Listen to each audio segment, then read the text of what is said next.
Paraquat గడ్డి మందు వల్ల ప్రపంచవ్యాప్తంగా దాదాపుగా 1,50,000 మంది కూడా చనిపోవడం జరుగుతుంది. కొద్దిమంది ఇదంతా కూడా ఆత్మహత్యకు ఏదైతే ప్రేరేపించబడుతున్నారో చాలా మంది కూడా ఈ పారాక్వాట్ గడ్డి మందును సేవిస్తున్నారని కూడా చెప్తున్న నేపథ్యం ఉంది. దాదాపుగా అంటే మన తెలంగాణకు తీసుకున్నట్టయితే రైతులు కావచ్చు, ఇతర కారణాల వల్ల ఆత్మహత్యలు చేసుకునేవారు చాలా మంది కూడా ఈ పారాక్వాట్ గడ్డి మందు తాగడం వల్లనే చనిపోవడం జరుగుతుంది. దీని ప్రభావం చాలా వేగవంతంగా ఉంటుంది.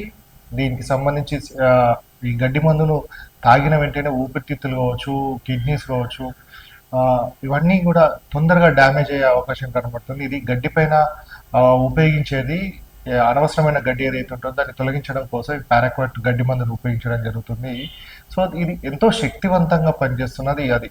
సో మనం చూసుకున్నట్టయితే మన తెలంగాణ రైతాంగంలో ఎక్కువ మంది కూడా దీన్ని పంటల కోసం ఉపయోగించేది చావు కోసం కూడా ఉపయోగిస్తున్న సందర్భాలు కూడా తలెత్తుతున్నాయి. కొంతమంది కుటుంబ కలహాల వల్ల కావచ్చు, పక్కనే ఉన్న దాన్ని తీసుకొని బెదిరిస్తామన్న ఉద్దేశం కొద్దిగా తాగడం వల్ల చాలా శక్తివంతంగా పనిచేయడంతో చాలా మంది కూడా చనిపోవడం జరుగుతుంది. అంటే వాళ్ళని ఇంటి దగ్గర నుంచి హాస్పిటల్కి తీసుకువెళ్ళే లోపే దాదాపుగా 70% మంది కూడా చనిపోతున్నట్లుగా తెలుస్తుంది. ఎందుకంటే కిడ్నీస్ కావచ్చు, ఇవన్నీ కూడా తొందరగా డ్యామేజ్ అయ్యే అవకాశాలు కూడా కనబడుతున్నాయి.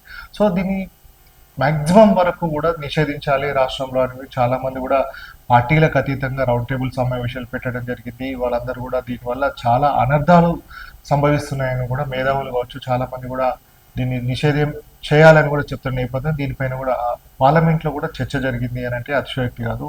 ఇందుకు సంబంధించి తెలంగాణ రాష్ట్ర ప్రభుత్వం చూసుకున్నట్టయితే కంపల్సరీగా అంటే ప్రిస్క్రిప్షన్ లేనిదే ఈ మందును ఎవరికి కూడా వేయొద్దు అనేది కూడా ఒక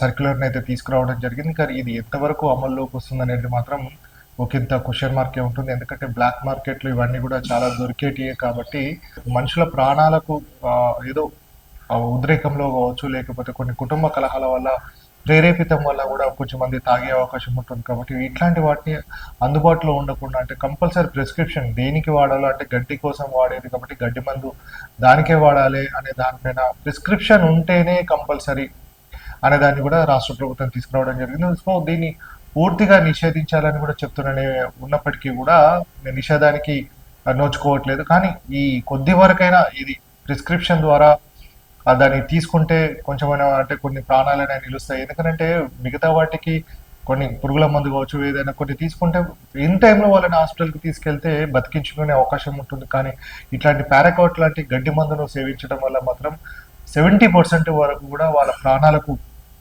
పోయే అవకాశం ఉందని కూడా డాక్టర్స్ కూడా చెప్తున్న నేపథ్యం ఉంది. కాబట్టి సో మన తెలంగాణ రాష్ట్రానికి చూసుకున్నట్టయితే సంవత్సరానికి దాదాపు 5,000 నుంచి 6,000 మంది వివిధ కారణాల వల్ల ఈ గడ్డి మందును సేవించి చనిపోతున్నారని అంటే ఎంతవరకు దీని ప్రమాదం కావచ్చు, పర్యవసనం ఉందో మనం తెలుసుకుందాం. కాబట్టి సో దీని పట్ల కూడా అందరు అవగాహనతో ఉండాలి. ప్రజలందరూ కూడా దీన్ని సాధ్యమైనంత వరకు కూడా ఇళ్లలో కావచ్చు ఎక్కడ కూడా ఉంచకుండా అలాగే ప్రిస్క్రిప్షన్ ఉంటేనే ఏదైనా ఫెర్టిలైజర్కి సంబంధించిన వారు షాప్లో కంపల్సరీ ప్రిస్క్రిప్షన్ ఉంటేనే ఇచ్చే విధంగా కూడా చర్యలు తీసుకోవాలి. లేకపోతే మాత్రం ఒక్కొక్క ప్రాణం ఎంతో విలువైనది కాబట్టి ఆ ప్రాణాన్ని మనం తీసుకురాలేముగా కనుక ఆ ప్రాణాన్ని నిలబెట్టే పని మాత్రం చేయాల్సిన బాధ్యత అందరిపైన ఉంటుంది. కాబట్టి పారాక్వాట్ని నిషేధించలేకపోయినా కానీ అరికట్టే విధంగా మాత్రం ప్రతి ఒక్కరు కూడా బాధ్యతాయుతంగా పనిచేయాలి.